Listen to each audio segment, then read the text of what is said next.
வணக்கம்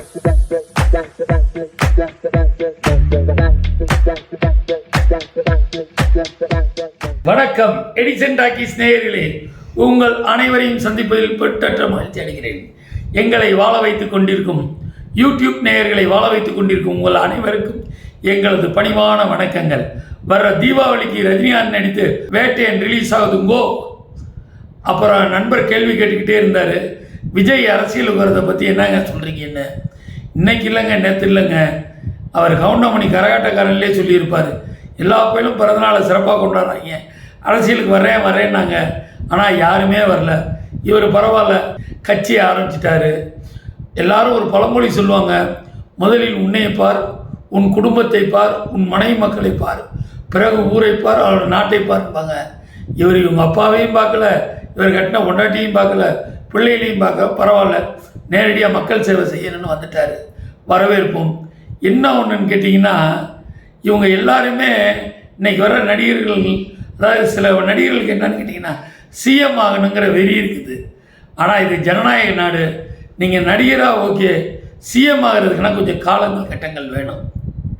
அன்றைக்கும் பார்த்தீங்கன்னா எம்ஜிஆர் எப்படின்னு கேட்டிங்கன்னா, திமுக திராவிட முன்னேற்ற கழகத்தில் இருந்து அண்ணாதுரையோடையும் கலைஞரோடையும் ட்ராவல் ஆகி, அண்ணா அவர் கலைஞர் கருணாநிதியோட பேச்சுவார்த்தையில் சில கணக்குகள் கேட்டதுனால அவர் அங்கே திராவிட முன்னேற்ற கழகம் விலகி அண்ணா திராவிட முன்னேற்ற கழகம் ஆரம்பித்தார்.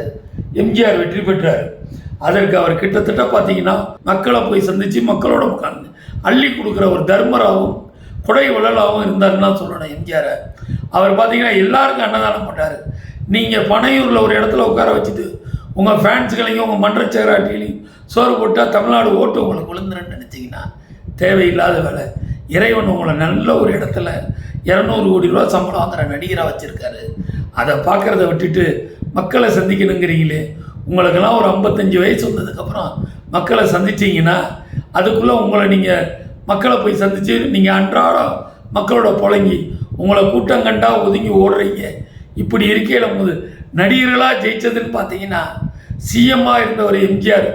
அதுக்கப்புறம் கிட்டத்தட்ட மக்களோட ரீச் ஆடினவர் யாருன்னு கேட்டிங்கன்னா கேப்டன் விஜயகாந்த். அதுக்கப்புறம் இவர் வந்திருக்கார் மக்கள் முன்னேற்ற கழகம்னு.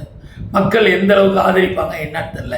இவர் நினைக்கிறார் ஒரே ஒரு திருநெல்வேலியில் போய் ஒரு மண்டபத்தை பிடிச்சி எல்லாருக்கும் பூக்கு நோட்டு சிலைட்டு கொடுத்தா மக்கள் ஓட்டு போட்டுருவாங்கன்னு. அப்படிலாம் நினைக்காதீங்க. தமிழ்நாடு ஜனங்கள் கிட்டத்தட்ட 9 கோடி ஜனங்கள் இருக்காங்க. இதில் நீங்கள் உங்களை ரசிகராக இருக்கிறது வேறு, தலைவராக இருக்கிறது வேறு. அதை நீங்கள் தயவு செய்து புரிஞ்சுக்கோங்க.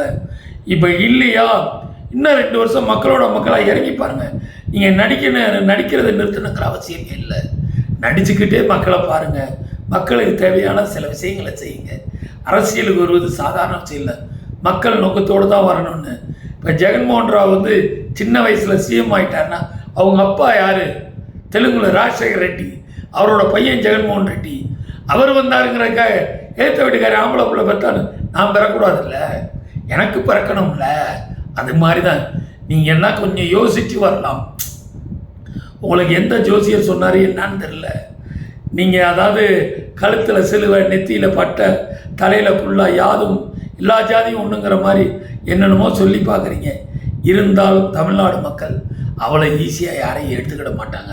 அதனால் திரு ஜோசப் என்ற விஜய் அவர்களே சற்று யோசிங்க. அப்படி இல்லையா, ஏதாவது ஒரு கட்சியோட டையப் வச்சு அந்த கட்சியோட வளர்ச்சிக்கு நீங்கள் பாடுபடுங்க. அதை விட்டுட்டு நான் நேரடியாக வர்றேன், நேரடியாக வந்து தயவு செய்து மக்களை சந்திக்கும் போது ஒரு மகத்தான தலைவனாக வாங்க. ஒரு காந்தி இந்த நாட்டில் இருந்தார், நேரு இருந்தார், கலைஞர் இருந்தார், எம்ஜிஆர் இருந்தார், ஜெயலலிதா இருந்தாங்க, நானும் வரேன்னா. அதுக்கப்புறம் உங்கள் கட்சியில் வர கொள்கை பரப்பு செயலாளராக இப்போவுமே போட்டி கொடுக்குறாங்க. யார், திரிஷாவா அல்லது கீர்த்தி சுரேஷன் வேறு கேட்குறாங்க கொள்கை பரப்பு செயலாளராக. இல்லை யாரை நீங்கள் போட போகிறீங்கிறதெல்லாம் இருக்குது. தயவு செய்து முதல்ல உங்கள் குடும்பத்தை பாருங்கள், உங்கள் குழந்தைகளை பாருங்கள், அதுக்கப்புறம் தாய் தகப்பனை பாருங்கள், அப்புறம் உங்களோட இருக்கிறவரை பாருங்கள், உற்றாரை பாருங்கள், உறவினரை பாருங்கள், ஊரை பாருங்கள், அதுக்கப்புறம் நாடை பாருங்கள். இப்படி பார்த்தீங்கன்னா உங்களுக்கு மக்கள் கண்டிப்பான ஆதரவு உண்டு. விஜய் அவர்களே, நீங்கள் கட்சி ஆரம்பிக்கிறது முக்கியம் இல்லை, கட்சியை வழிநடத்தி கொண்டு போகிறது அவ்வளோ சாதாரண விஷயம் இல்லை. திரு ஜோசப் விஜய் அவர்களே, நல்லா யோசிங்க, இறைவனை நல்லா பிரார்த்திச்சுக்கோங்க. இறங்கணும்னு இறங்கிட்டீங்க. மக்கள் முன்னேற்ற கழகம் மக்களோட முன்னேற்றத்துக்கான கழகமாக இருக்கணும். மக்களை முண்டியடிச்சிட்டு வர கழகமாக இருக்கக்கூடாது. மக்கள் முன்னேற்ற கழகம், மக்களோட முன்னேற்றத்துக்கான கழகமாக உண்மையாகவே நீங்கள் செயல்படுங்க. அப்படி செயல்பட்டீங்கன்னா தமிழ்நாடு ஜனங்கள் உங்களை பெருசாக ஏற்றுக்கிடுவாங்க. எப்படி எம்ஜிஆர் மக்கள் மனசுலாம் இன்னைக்கு இறந்ததுக்கு பின் வாழ்கிறாருன்னா அந்த ஒரே தலைவர் எம்ஜிஆர் தான். இப்பயும் பாருங்கள், கேப்டன் விஜயகாந்த் அவரோட சமாதி இன்னமும் கோயிலாக நினச்சி மக்கள் வளர்க்குறாங்கன்னா அவர் போய் மக்கள் அந்தளவுக்கு ரீச் ஆகியிருக்காரு. நீங்கள் கடந்த 2 வருஷமாக கட்சி நீங்கள் படான்னு வந்துட்டீங்க. பரவாயில்ல, உங்களோட வெற்றிகள் பல குவியட்டும். எடிசன் டாக்கீஸ் உங்களை வாழ்த்துகிறது. இந்த வீடியோ உங்களுக்கு பிடிச்சிருந்தா லைக் பண்ணுங்கள், கமெண்ட் பண்ணுங்கள், ஷேர் பண்ணுங்கள், சப்ஸ்கிரைப் பண்ணுங்கள்.